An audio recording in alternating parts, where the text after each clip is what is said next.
धार्मिक विधी न करताही विषय मिळतात, प्रत्येकाला मिळतात.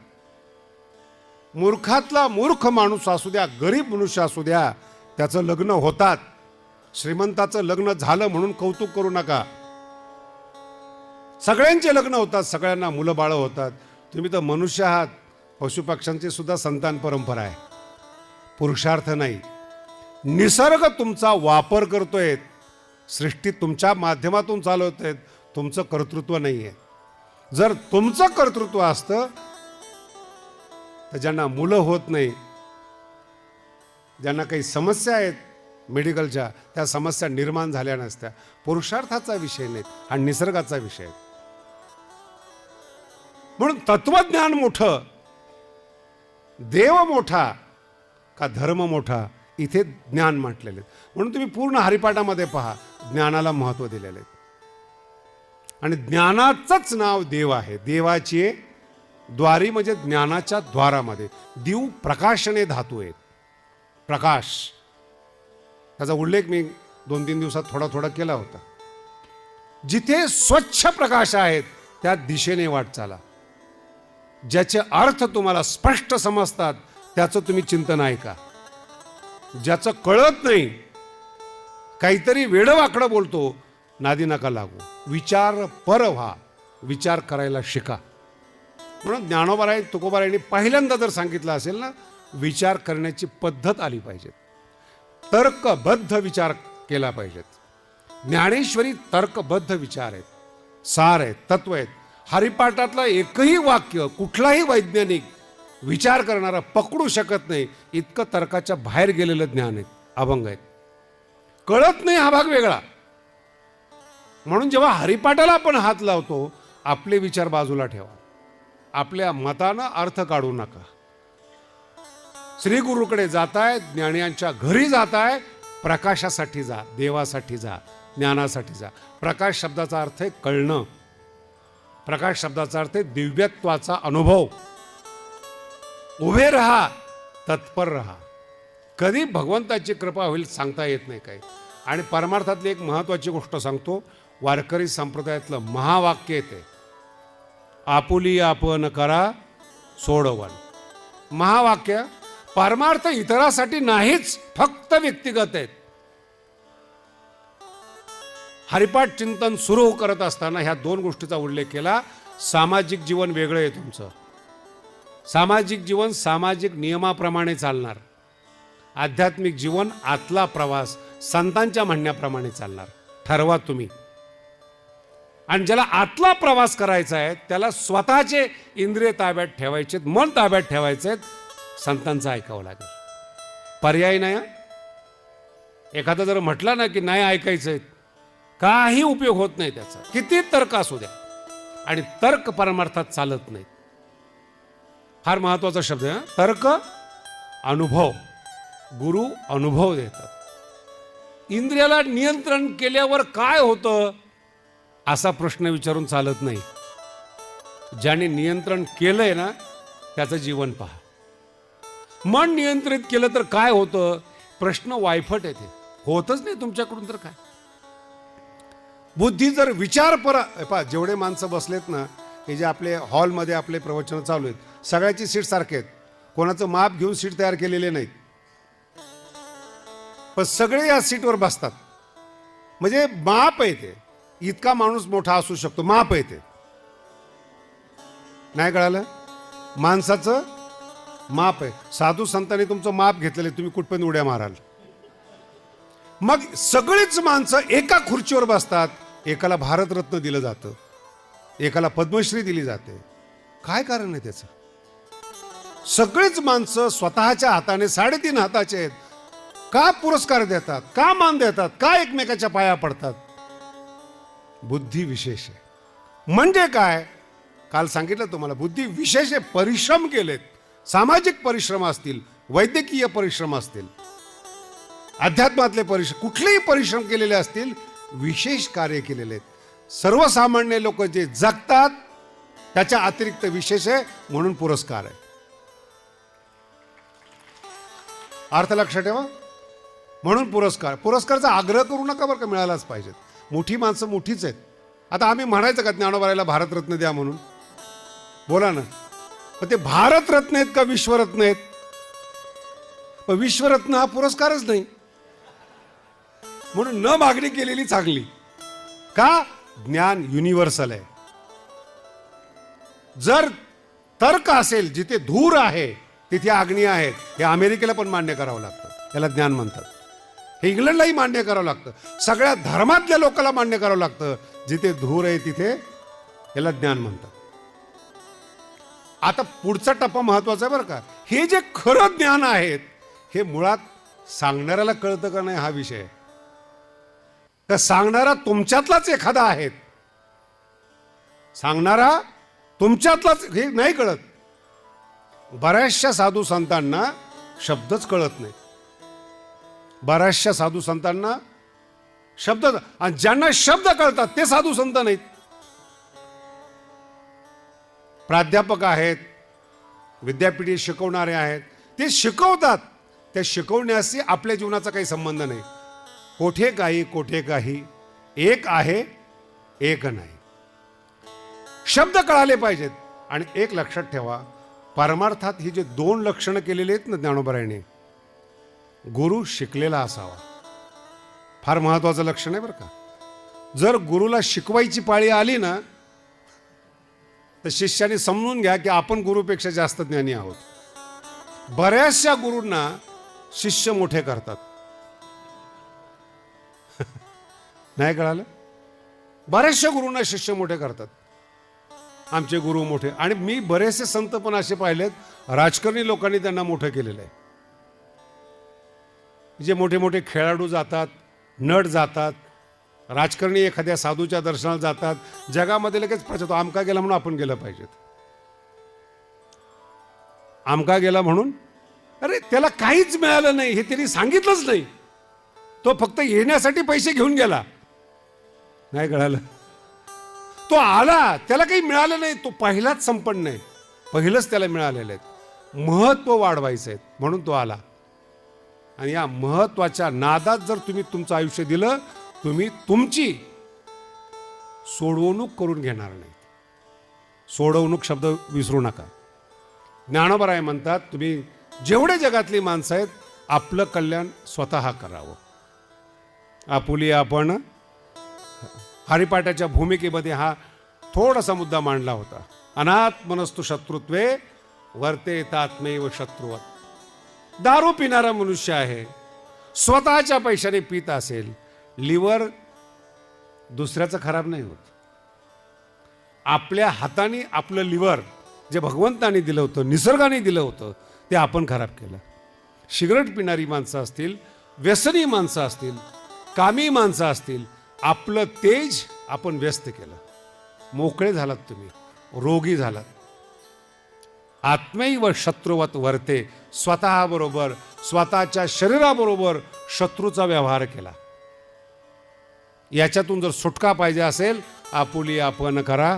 कोणताही देव, कोणताही गुरु तुम्हाला तुमच्या मान्यतेतून सोडवत नाही जोपर्यंत तुम्ही समर्पण करत नाही. विचार घेऊन देवाकडे जाऊ नका, मान्यता घेऊन गुरुकडे जाऊ नका. गुरु सांगणारच नाहीत. मी थोडंसं तरी त्या मुलाला डायरेक्शन द्यायचा प्रयत्न केला. माझे जे गुरु आहेत त्यांना 4 सुवर्णपदक मिळालेत काशीमध्ये, स्वामी काशिकानंदजी महाराज. त्यांच्याकडे शिकत असताना काशीचा एक पंडित शिकण्यासाठी आला. बघा गुरु कसे असतात, अनुभव सांगतोय मी तुम्हाला. विद्वान आहे, शिकलेला आहे, थोडी अडचण होती त्याला. व्यवहार शिकण्याचा प्रयत्न करा, थोडी अडचण होती त्याला. विचारायला आला. शास्त्रामध्ये दिलेलं आहे, तुमच्याकडचा पैसा कोणालाही देता का तुम्ही? बोला ना. तुमच्याकडे जो धन आहे देता का तुम्ही? पैसा तर लांब राहिलं. आपल्या शेजारच्या लोकांना, जवळच्या लोकांना कुठं नोकरीची संधी ते सुद्धा सांगत नाही तुम्ही. घरात जेवण काय जेवलात तुम्ही ते सांगत नाहीत. त्या संकोचित वृत्ती म्हणतात. बाकीचा तर विषय वेगळा आहे. मग जर तुम्ही एवढ्या लेवलला आहात, तुमचा पैसा तुम्हाला देत नाही, धन श्रीगुरूचं धन आहे. ज्ञान जे आहे ते श्रीगुरूचं. त्यांनी कुणालाही वाटत फिरायचं का? नाही तुम्ही ज्ञानी आहात आहेत, मग कोणालाही ज्ञान वाटायचं का? अधिकार नसताना. त्या पंडितामध्ये थोडीशी उर्मटता होती, थोडासा अहंकार होता. आम्ही आपलं पाठाची वेळ झालेली म्हणून बसलेलो होतो. ते बोलले, सगळं ऐकून घेतलं स्वामीजीने त्याचं आणि उत्तर दिलं नाही. शब्द लक्षात ठेव, उत्तर दिलं नाही. आणि स्वामीजींचा स्वभाव फार शांत होता. ते आप कितना पढ़े हैं, आपका अध्ययन देखकर ऐसा लगता है आपके जैसे पढ़ना चाहिए. समोरून काशून आलेला माणूस प्रसन्न झाला. त्याला हेच कळलं नाही की आपल्याला उत्तर मिळालं नाही. तरी स्वामीचं दर्शन घेतलं आणि खाली जाऊन बसला. मला म्हणे चाय दे दो. कशासाठी आला होता तो? ज्ञानासाठी. काय घेऊन चालला कळतंय तुम्हाला? असे किती लोक रोज फसवतात. तुम्ही ज्यांच्या ज्यांच्या दारात जातात ते देवाची आहे. मग दारात उभं राहताना विचार करा ते देतात काय? आश्वासन देतात का चहा देतात? आश्वासन शब्दाचा अर्थ माहिती? मराठीमध्ये म्हण आहे, नुसता घोड्यावर बसवला. घोड्यावर बसवला म्हणजे अश्व आसन. हे जरा संस्कृत मधला शब्द आहे आश्वासन. आणि याला मराठीतून काय म्हणतात? म्हणून नेहमी जनतेला कुठे बसवतात? काय देतात ते? आश्वासन देतात का काय? वचनपूर्ती हा प्रश्नच नसतो. हे समजून घ्या. आपुली आपण करा सोडवून. खाली चहा घेऊन गेलो मी. हा टप्पा महत्वाचा आहे. गुरूंचा टप्पा नाही, तिथे नेहमीच करतात. चहा वगैरे दिला. मला म्हणे आपके जो गुरुजी आहेत बहुत अच्छे. मैंने कहा वो तो है, हम तो पढ़ते हैं. अरे नहीं, उनकी उदारता, उनकी विशालता, उनकी प्रतिभा देख के ऐसा लगता है ये भास्कर आहेत, सूर्य आहेत. मैं म्हणलं वो तो है, बहुत अच्छा लगा आके. चहा वगैरे घेतला निघून गेला. मी स्वामीजीला विचारलं, स्वामीजी जो उन्होंने पूछा था वो तो आपने जवाब दिया ही नहीं. बोले उसने कहा जवाब मांगा है. वो कितना पढ़ा है वो दिखाने के लिए आया है, ज्ञान के लिए नहीं आया है. हे तुमचं जीवन आहे. लग्न समारंभामध्ये तुम्ही जाता, तुम्हाला दाखवायला तुम्ही जाता. एखादं भाषण देता, तुमचं ज्ञान दाखवता, अज्ञान झाकता. आपल्याला कळत नाही, आपल्यात दोष आहे, आपल्यात उणीव आहेत. त्या उणीवीची आपल्याला लाज वाटते. त्या उणीवा झाकता तुम्ही. आणि जखम जर झाकली ना, शब्द लक्षात, उणीवा लपवू नका. गुरु पुढे उघड करा. हे कळत नाही, औषध लावतील, चिघळणार नाही ती. आपल्या हातानं आत्मैव शत्रुत्वर कळत नाही, पण आमच्याकडे एवढं ज्ञान आहे म्हणून दाखवतात. तुम्ही अज्ञानी राहता. जर तुम्ही ज्ञानी आहात, आला कशाला? काय कारण आहे येण्याचं? फार महत्वाचा विषय बरं. मान्यता समजून घ्या काय आहे ते. मान्यता कशाला? म्हणून कोरे होऊन जा. अनुभवासाठी जा, ज्ञानासाठी जा. जी चुकीची द्वैताची मान्यता बसलेली ती घालवा. नाही महाराज, ते ज्ञानी लोक नीट बोलत नाही. ते नीट बोलत नाही का नीट बोलतात? तू सांगणारा कोण आहे? ज्ञानी लोकांनी कसं वागावं कोण सांगणार आहे? धार्मिक चांगला वागतो, ज्ञान नाहीये. शब्द कोरून ठेवा. धार्मिक चांगले वागतात, नित्य नियमाने वागतात, कठोर परिश्रम करतात, ज्ञान नाहीये. जे ज्ञानी आहेत, ज्ञान देत नाहीत ते. ज्ञानेश्वरीमध्ये फार सुंदर ओव्या आहेत बरं ज्ञानी लोकांबद्दल. वाचस्पतीचेनी पाडे, सर्वज्ञता तरी जोडे, वेडवे माझी दडे महिमे भेने. लोकात आपली कीर्ती होईल म्हणून ज्ञान सांगत नाहीत. ज्ञान लपवून ठेवतात. का? लोक मागं लागतील. नाही कळालं? आणि ज्यांच्या ज्यांच्या साधूच्या मागे लोक लागले, त्या लोकांनी त्या साधूची काय अवस्था केली हे सांगण्यासारखं नाहीये. शिष्य असावेत, माणसं मागे नसावेत. कळालं तुम्हाला? शिष्य असावेत, कृतार्थ होणारे शिष्य असावेत, उद्धारासाठी येणारे शिष्य असावेत, मान्यतेसाठी आशीर्वादासाठी शिष्य नसावेत. आणि एकदा ही माशासारखी माणसं मागे लागले ना, कधी कधी साधूला सुद्धा नसलेल्या साधूला साधू असल्याचा भास होतो. याच्याकरता नाथ महाराजांचं स्वतंत्र प्रकरण आहे, त्याचं नाव आहे चिरंजीव पद. 400 वर्षापूर्वीच आहे आणि वर्तमान काळात ते सत्यतेने लागू होतं. ज्ञानी आहे, मग ज्ञानी बोलत नाही का? ज्ञानोबांच्या काही काही ओव्या समजत नाहीत बरं का. ज्ञानोबांची ओवी, ज्ञानी जेव्हा बोलतो ना तो आकाशाला बोलतो, गगनासी बोलो आवडे. ज्ञानी आकाशाला बोलतो. मला एकाने विचारलं माऊलीने असं का लिहिलं? म्हणलं माऊलीला विचार. नाही पण कळत नाही. अरे अभ्यास कर, ओव्या तुझ्याबरोबर बोलतील. महाराष्ट्राला माझी विनंती आहे, ओवीवर बोलू नका, ओवीचं बोलणं ऐका, कल्याण होईल. ओवीचं बोलणं ऐका, कल्याण होईल जीवनामध्ये. काय बोलतात ओव्या? गगनाशी बोलू आवड, याचं कारण आहे गगन त्रास देत नाही, गगन मागे लागत नाही. बोलण्याची इच्छा आहे ना, जीवा परीस. ज्ञानोबांनी सांगितलेले आहेत, झाडं आवडतात साधू संतांना, झाडाला पाणी घालतात. माणसाप्रमाणे झाड उलटत नाही. माणसं पाणी घाला, मदत करा, उलटल्याशिवाय राहत नाही. मग माणसाला मदत केलेली चांगली का झाडाला पाणी घातलेलं चांगलं? एवढं कळलं, खूप झालं बरं. तक्रार करू नका. माणसाचा स्वभाव आहे उलटणं, मदत विसरतो. अहो आमच्या शास्त्रकारांनी फार वेगळा विनोद केलेला आहे. तुकोबारायांचा अभंग आहे, समर्थासी नाही उपकार स्मरण. तुकोबाराय म्हणतात, देवा विठ्ठला पंढरपूरला कोणी येत नव्हतं रे, आम्ही साधू संतांनी ठरवलं आणि गावोगावी जाऊन सांगितलं की विठ्ठल चांगला आहे. विठ्ठल ही प्रचार सभा तुकोबाराय म्हणतात आम्ही घेतल्या आणि माणसं तुझ्याकडे पाठवले. आता माणसं तुझ्याकडे येतात, तू आमच्याकडे दुर्लक्ष करतो. भगवंत म्हणतात जर उपकार केले तर बोलून दाखवू नये. तुम्हालाही असं वाटतं ना, उपकार केले तर बोलून? असं तुकोबारायांनी उत्तर दिलेले आहे. श्रीमंत माणसाला बोलून दाखवल्याशिवाय उपकाराचं स्मरण राहत नाही. समर्थासी नाही उपकार स्मरण, दिल्या आठवण वाचून या. अभंग कळणं पण अवघड आहे बरं का. छोटे छोटे लोक असताना आपण मदत केलेली असते, मोठे झाले की ते विसरतात. हे लिहून ठेवलेले आहेत. अहो ही पैसा अशी वस्तू आहे ना, कायमस्वरूपी माझा शब्द लक्षात ठेवा, पैसा अशी वस्तू आहे, लक्ष्मीचा हात लागला ना विष्णूला झोप येते.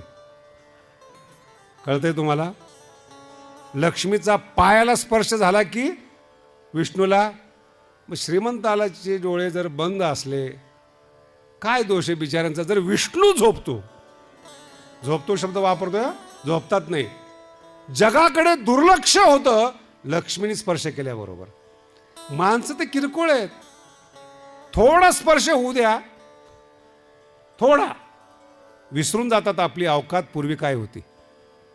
लक्ष्मी आल्याने तुमच्या बुद्धीत बदल झालेला नाही, तुम्ही तेच आहात. वाढले काय? बोला ना. वाढलं, पैसा वाढला ना, बुद्धी थोडीच वाढली. नाही तर माझ्या जागी श्रीमंतांनी प्रवचने केले असते, तुम्ही ऐकले असते का? बोला ना. ज्ञान येतच नाही. गुरुशिवाय ज्ञान नाही, कष्टाशिवाय ज्ञान नाही, शास्त्राशिवाय ज्ञान नाही. काल एक शब्द सांगितला होता, कोणाचं ऐकायचं? कोणत्या माणसाचे शब्द प्रमाण मानायचे? काल सांगितलं होतं, पुन्हा आठवण करून देतो. वेदशास्त्र, श्रुतीचे वचन, प्रमाण. कोण प्रमाण? वेदाला मांडणारी शास्त्र, त्यांचे शब्द, आणि श्रुतीचे वचन हे आपल्यासाठी काय आहेत? प्रमाण आहेत. याचा अर्थ लक्षात ठेवा बरं का, न्यायशास्त्रात उलटा अर्थ होतो. हेच प्रमाण आहेत, याच्या अतिरिक्त कोणाचंही बोलणं ऐकू नका. ऐकाल तर फसाल. वेदशास्त्र आणि श्रुतीचे वचन हे प्रमाण आहेत. ऐकायचंय बोलणं तुम्हाला, शास्त्राचं बोलणं ऐका, श्रुतीचं बोलणं ऐका, इतरांचं बोलणं ऐकू नका, कल्याणकारी नाहीये. ती त्यांच्या पद्धतीने अर्थ सांगतात, त्यांना लोक पाहिजे असतात, समूह पाहिजे असतात. पण वर्तमान काळामध्ये ज्यांना आपण धार्मिक म्हणून पाहतो ते निश्चित धार्मिक आहेत. हरिपाठाचा विषय ज्ञानी होण्याचा आहे. हरिपाठाचा विषय एकदम अंतिम शब्द सांगतो, तुम्हाला कळेल. अंतिम शब्द हरिपाठाचा. ज्ञानदेवा प्रमाण, निवृत्ती देवी